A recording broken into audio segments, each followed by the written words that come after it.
শিক্ষার্থীবৃন্দ, আজকের আলোচনা ষষ্ঠ শ্রেণী, বিষয় গণিত, শিরোনাম স্বাভাবিক সংখ্যা ও ভগ্নাংশ। অনুশীলনী 1.2, প্রশ্ন নং 2 গহ। প্রশ্নটি হলো 52 এবং 97 সংখ্যা যুগল সহমৌলিক কিনা ব্যাখ্যা করো। এখানে 52 সমান 1 গুণ 52 সমান 2 গুণ 26 সমান 4 গুণ 13। তাহলে বলা যায় 52 এর গুণনীয়ক 1, 2, 4, 13, 26 এবং 52। আবার 97 সমান 1 গুণ 97, তাহলে 97 এর গুণনীয়ক 1 এবং 97।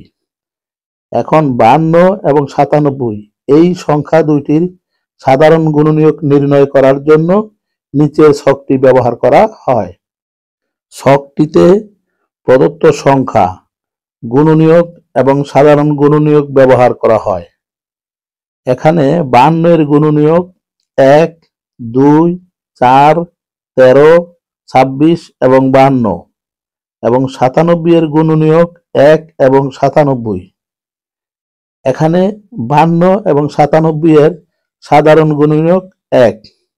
আমরা জানি যদি দুইটি সংখ্যার সাধারণ গুণনীয়ক 1 হয় তাহলে সংখ্যা জোড়া সহমৌলিক হবে। তাহলে বলা যায় 52 এবং 97 সংখ্যা যুগল সহমৌলিক। উত্তর সংখ্যা যুগল সহমৌলিক। ধন্যবাদ সকলকে।